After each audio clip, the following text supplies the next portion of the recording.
2010년 3월 26일 밤입니다. 대한민국 서해 백령도 인근 해상에서 사건은 시작됩니다. 그날은 전쟁도 교전도 없는 밤이었습니다. 국군은 평소와 다름없이 정기적인 해상 경계 작전을 수행하고 있었습니다. 그러나 이날 이후 대한민국은 한 가지 사실을 다시 분명히 깨닫게 됩니다. 전쟁은 끝난 적이 없었다는 사실입니다. 천안함은 배수량 1200통읍의 초기함이었습니다.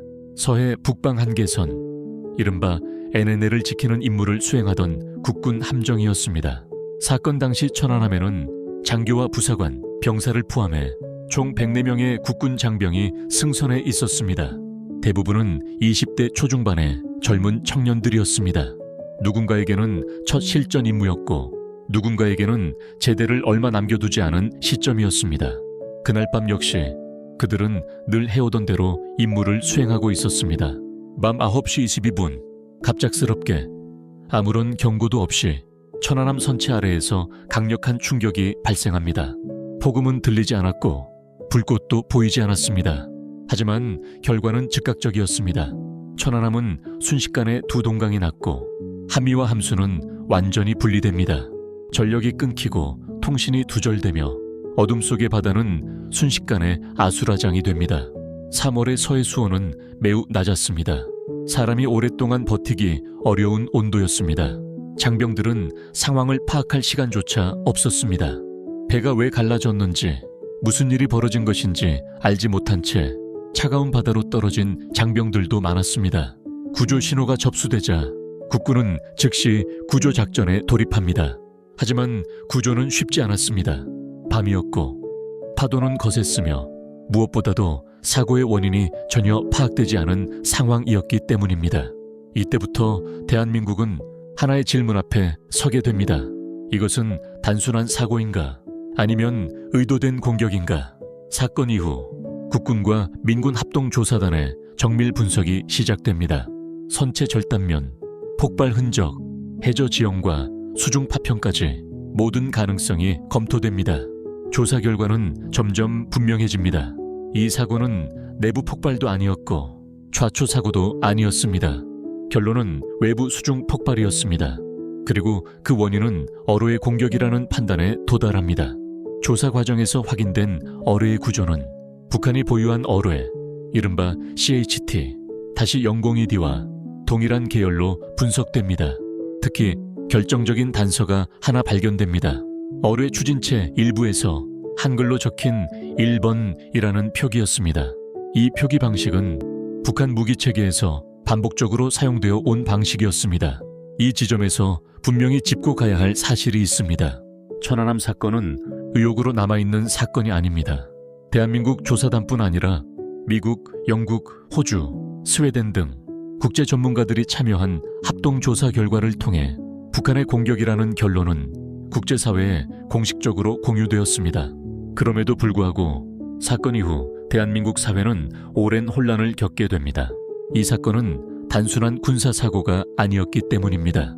정전 상태에 놓인 한반도에서 실제로 국군 장병 46명이 전사한 사건이었습니다. 그 무게는 결코 가볍지 않았습니다. 천안함에서 전사한 장병들은 전쟁 중 전사자도 아니고 단순한 사고의 희생자도 아닙니다. 그들은 대한민국의 바다를 지키다 희생된 군인이었습니다. 특히 많은 국민들이 기억하는 이름이 있습니다. 구조 작업 도중 순직한 한주호 준위입니다. 자신의 안전보다 동료를 먼저 생각했던 그는 끝내 서해 바다에서 돌아오지 못했습니다. 그의 희생은 천안함 사건이 결코 단순한 사고가 아니라는 점을 더욱 분명하게 보여줍니다. 사건 이후 북한은 공식적인 사과나 책임 인정을 하지 않았습니다. 오히려 사건과 무관하다는 주장과 책임을 회피하는 태도로 일관했습니다. 그러나 대한민국은 이 사건을 그냥 넘기지 않았습니다. 천안함 사건은 우리 군의 대비태세를 근본적으로 바꾸는 계기가 됩니다. 서해 경계 작전은 대폭 강화되었고 대잠 작전 체계는 전면적으로 개편되었으며 해군 작전 방식 또한 크게 수정됩니다. 그리고 국민들에게 한 가지 사실이 다시 각인됩니다. 서해 북방 한계선은 지금 이 순간에도 대한민국 안보의 최전선이라는 사실입니다. 천안함은 현재 평택해군 제2함대에 보존되어 있습니다. 전시용 유물이 아니라 기억을 위한 공간으로 남아 있습니다. 그 배를 직접 본 사람들은 대부분 같은 말을 합니다. 사진으로 보는 것과는 전혀 다르다고 말입니다. 찢겨진 철판과 휘어진 선체는 이 사건이 얼마나 갑작스럽고 치명적이었는지를 말없이 증명합니다. 이 이야기를 왜 다시 해야 할까요? 이유는 단순합니다. 시간이 지나면 사건은 잊히기 때문입니다. 숫자로 바뀌고 이름은 통계로 사라지기 때문입니다. 하지만 그날 밤 서해 바다에 있었던 장병들에게 그날은 결코 숫자가 아니었습니다. 천안함 사건은 과거의 비극으로 끝난 이야기가 아닙니다. 지금도 이어지고 있는 한반도의 현실을 보여주는 사건입니다. 평화는 말로 유지되지 않습니다. 경계와 기억, 그리고 준비로 유지됩니다. 우리는 전쟁을 원하지 않습니다. 하지만 동시에 눈을 감고 싶지도 않습니다. 천안함을 기억한다는 것은 분노를 키우자는 것이 아니라 같은 희생이 반복되지 않도록 하겠다는 약속입니다. 2010년 3월 26일 대한민국 국군 46명이 서해에서 돌아오지 못했습니다.